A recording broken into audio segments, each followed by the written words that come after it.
Welcome to High School Huddle. It's week 5, so we're halfway through the regular season in Vermont high school football into the second half now. And there are still 6 undefeated teams in the Green Mountain State. They are Burton, St. Johnsbury, Middlebury, Brattleboro, Springfield, and BFA Fairfax. And tonight's lead game was a no-brainer. In a clash of unbeatens, the Fairfax Lamoille Co-op heads south to face the Springfield Cosmos. Now, the last time these two teams met was last year in the state quarterfinals. The Bullets won that game over the Cosmos, so Springfield is hoping to flip the script on its home field tonight. 3 minutes into the second quarter, Fairfax QB Cameron Munier hands it off to Noah Brock, and he muscles his way into the end zone. Bullets lead 6-0. And they'll go for 2 here. Brock again cannot be taken down until he's through the goal line. Fairfax is up 8-0. 40 seconds until halftime. Fairfax in the red zone yet again.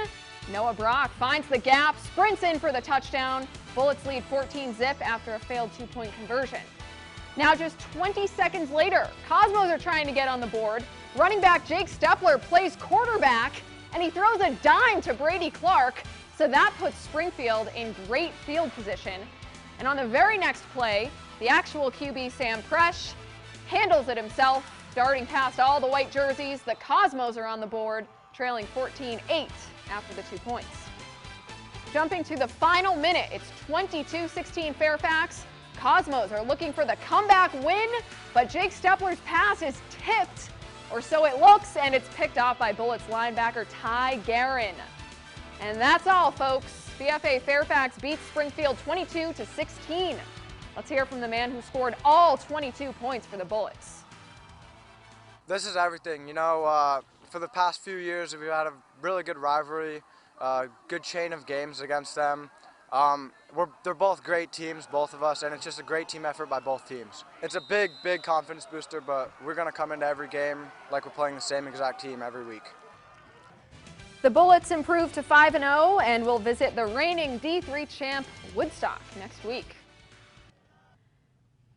We'll stay in the southern portion of Vermont and check in with the Rutland Raiders. They're hosting Colchester. Now, the Lakers have lost their last 2 after opening the season 2-0. We'll jump into the final seconds of the first half. Rutland's in control 21-0. Owen Perry will sling this one deep. It's off the hands of a Laker defender and into the hands of Matt Noel. Rutland tacks on 7 more at the buzzer. It's 28-0 Raiders going into halftime. Now, Rutland's first drive out of the break is more of the same. Perry flips it to Hunter Postemski, and the postman turns on the Jets, delivers the mail right over the goal line. However, just short, a flag pushes it back. It doesn't bother the Raiders too much. Postemski dives in for 6 anyway. It's a 35-0 ball game. Now late in the fourth, Lakers in the red zone. Max Grenier finds the end zone. Colchester avoids the shutout, but Rutland dominates the Lakers and improves to 4-0 with a 35-7 win. At nearby Fairhaven, the Slaters are 2-2, trying to move above 500, and Milton is 0-4, still looking for that first win. In the very first drive of the game, Fairhaven is trying to find the end zone on 4th down. Evan Reed airs it out, and it's just through the hands of Adam Parker, so the Slaters come away empty-handed. Now late in the first, this time Evan Reed calls his own number. The QB swerves some defenders and cruises across the goal line. 7-0 Fairhaven.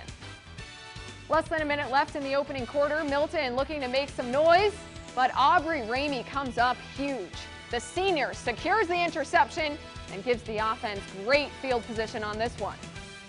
Into the second, the Slaters do capitalize. Reed floats one to Dylan Lee, and this guy just refuses to go down. He sheds tackles left and right, flies into the end zone, and Fairhaven goes on to take the 42-0 win. Meanwhile, the Middlebury Tigers are still undefeated. They're looking to claw their way past Essex to improve to 5-0. The Hornets do start this game with some momentum. A nice toss and run from Sam Bowen to Tom Hoffman.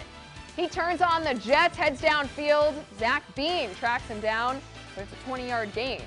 The Tiger defense stands tough here. Hornets have to settle for 3 with a field goal. Now later in the first, Tigers get a nice QB keeper from Tim Gettleman. We know this kid can move. He gets a couple great ceiling blocks and turns the corner untouched into the end zone. Tigers take a 7-3 lead. Now check out this punt return by Gabe Dunn. Hornets deep in their own end. Dunn takes the punt at midfield, puts the shimmy on the defender, keeps his balance on the sideline, and he's finally brought down in the red zone.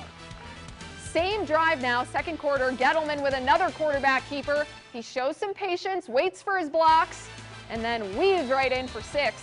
The Tigers go up 14-3, and Middlebury extends their lead to stay undefeated with the 27-9 win at home. Over at Mount Anthony, the Burton Bulldogs are unbeaten as well, moving to 5-0 with a 62-33 win. And in Colonel Country, Brattleboro is perfect also, a 56-0 win over Mount Abraham. Well, that covers the southern portion of the schedule. After the break, we'll tackle the northern games in the Green Mountain State and New York. Stay with us.